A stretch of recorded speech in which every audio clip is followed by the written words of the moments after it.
If you're a Ferrari fan, this is one of those moments where you lean back, take a breath, and wonder what's really happening behind closed doors.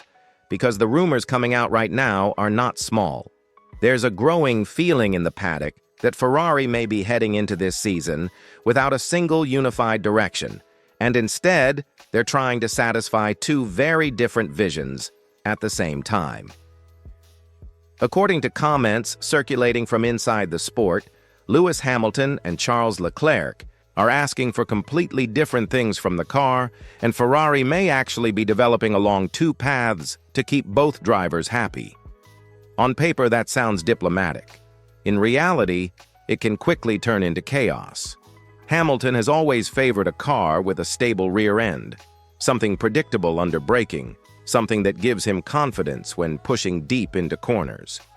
Leclerc, on the other hand, thrives with a sharp front end, a car that bites aggressively and lets him attack corners, on instinct. Neither approach is wrong. The problem is that Formula One cars are built around concepts, not compromises.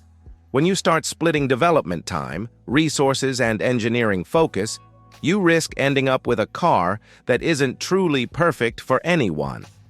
That's where the alarm bells start ringing for Ferrari. What makes this situation even more delicate is the timing. Ferrari didn't bring Hamilton in as a marketing move. They paid heavily for a 7-time world champion because they believe his experience can lead them back to titles. At the same time, Leclerc is their long-term investment, their golden boy, the driver who has carried this team through some very difficult seasons. Trying to fully prioritize both at once might sound fair, but Formula One history shows that teams who don't pick a direction early often pay for it later. Now I'm really curious what you think here, because this is a genuine debate. Do you believe Ferrari should lean more toward Hamilton's experience and championship mindset, or should they fully commit to Leclerc while he's in his prime? Let me know in the comments, and if you're enjoying this kind of straight-to-the-point Ferrari coverage, make sure to like the video and subscribe. It really helps the channel grow toward that 2,000 subscriber goal. And turning on notifications means you won't miss what comes next. Because here's the thing. This Ferrari uncertainty looks even more worrying when you zoom out and see how the rest of Formula One is approaching the future. While Ferrari may be pulled in two directions, other teams are making very clear long-term choices, and that difference could define the entire next era of the sport.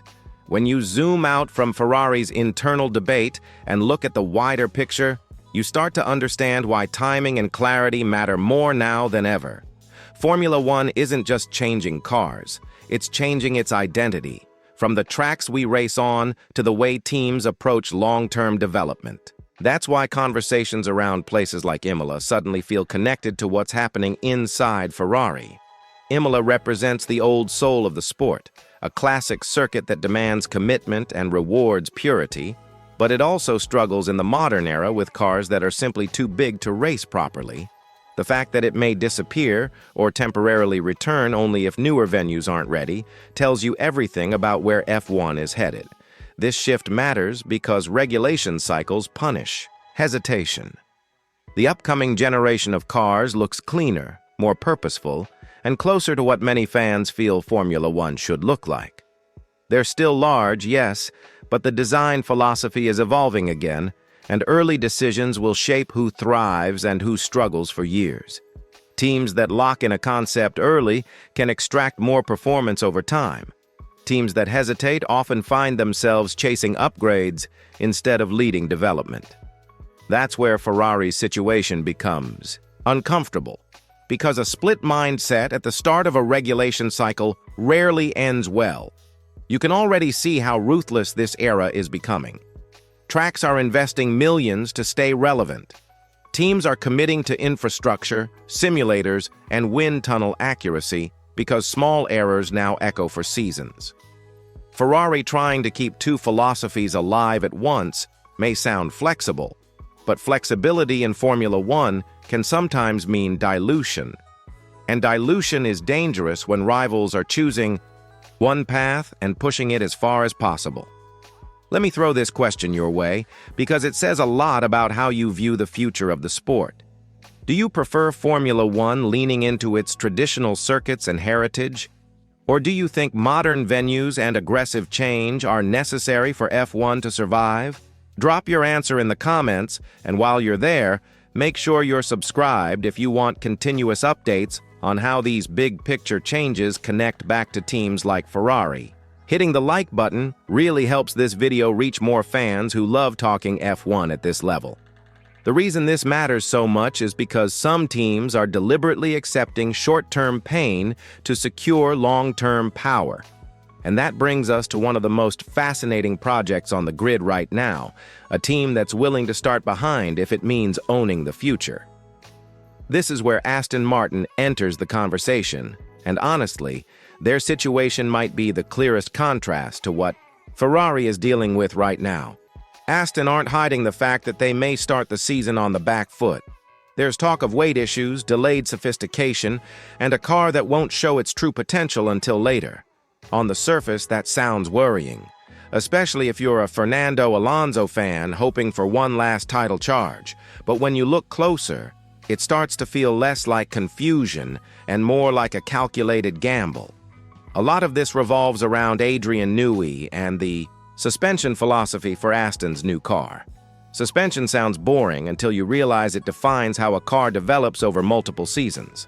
Some teams have already locked in their choices, mostly leaning toward push-rod setups, while others have experimented with variations. What makes Aston so intriguing is that Newey reportedly delayed this decision as long as possible.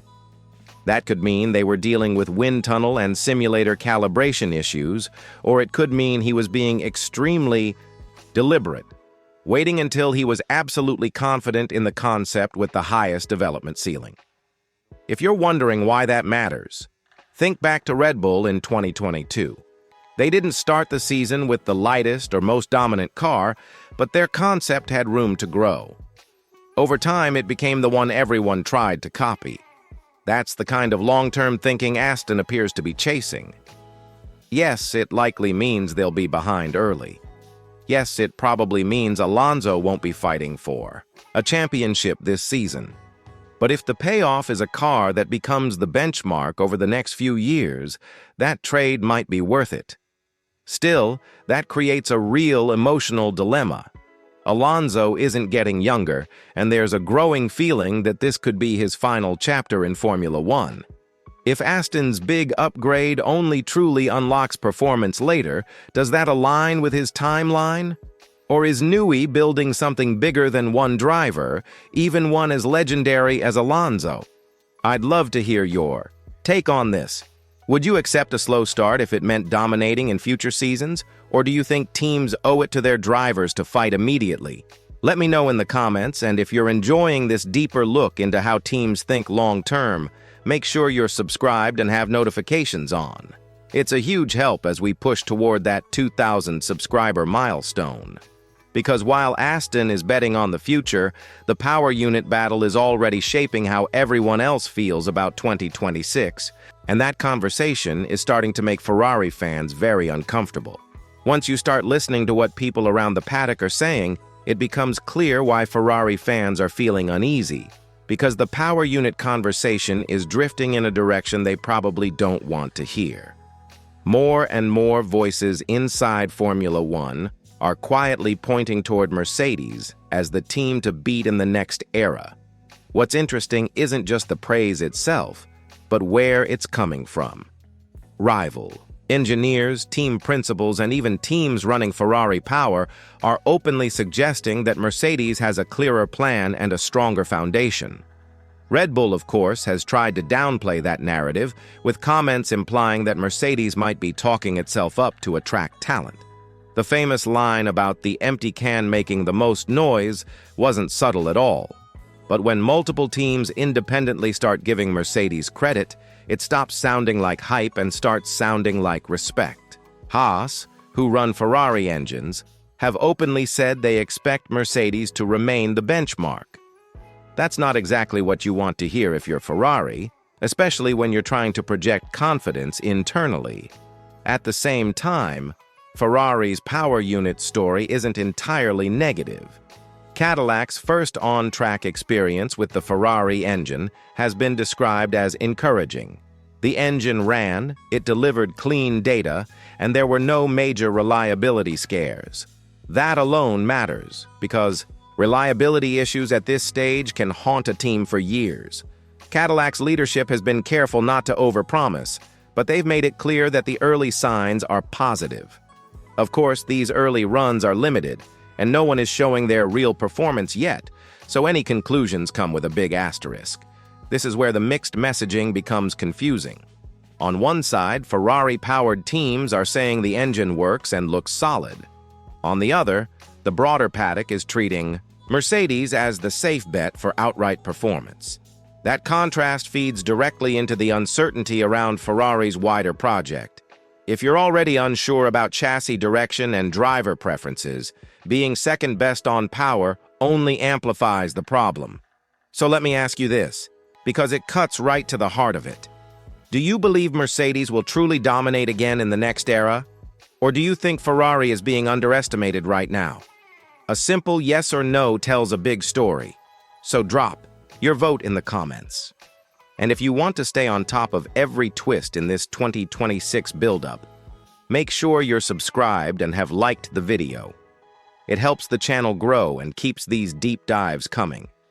Because after all of this, we have to come back to Ferrari themselves. And the biggest question of all is whether trying to please everyone inside the team is actually setting them up to fail. And this is where everything circles back to Ferrari. Because when you strip away the engine, rumors, the regulation talk, and the long-term philosophies, the core issue is brutally simple. Ferrari may be trying to make everyone happy, and Formula One has a long history of punishing teams that do exactly that. The idea that Ferrari could be developing the car in two directions to satisfy both Lewis Hamilton and Charles Leclerc sounds respectful on the surface, but in reality, it's one of the riskiest strategies a top team can take. Resources in Formula One are limited, especially under cost caps. Every hour in the wind tunnel, every simulation run, every upgrade path matters. If you split that focus, you're not just slowing development, you're blurring your understanding of what actually works.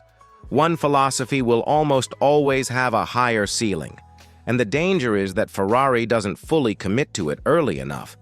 By the time they realize which direction is truly faster, their rivals may already be too far ahead. There's also a political layer to this that Ferrari can't escape. Hamilton wasn't signed to be ignored. You don't bring in a 7-time world champion, remove another top driver to make space, and then treat his feedback as optional. At the same time, Leclerc has earned his status. He's delivered poles, wins, and loyalty through seasons where Ferrari fell short. Choosing one over the other isn't just a technical decision, it's a statement about the future of the team. And trying not to choose at all might be the most dangerous option of all. We've seen this story before. Ferrari has produced beautiful cars, fast cars, even cars that looked like title contenders, only to realize too late that the underlying concept wasn't the one with the most growth. Meanwhile, teams like Red Bull and Mercedes have shown that committing early to the right philosophy can turn a small advantage into years of dominance. That's the real fear here. Not that Ferrari will be slow, but that they'll be good without ever being great. So, I want to leave you with this final question, because it really defines how you see Ferrari's future. Do you think Ferrari is learning from its past mistakes, or are we watching the same story unfold all over again? Let me know in the comments. If you stayed with me all the way to the end, hit the like button, and if you're not subscribed yet, now's the perfect time. You'd be directly supporting the push toward 2,000 subscribers and helping this channel keep delivering honest, in-depth Formula One coverage.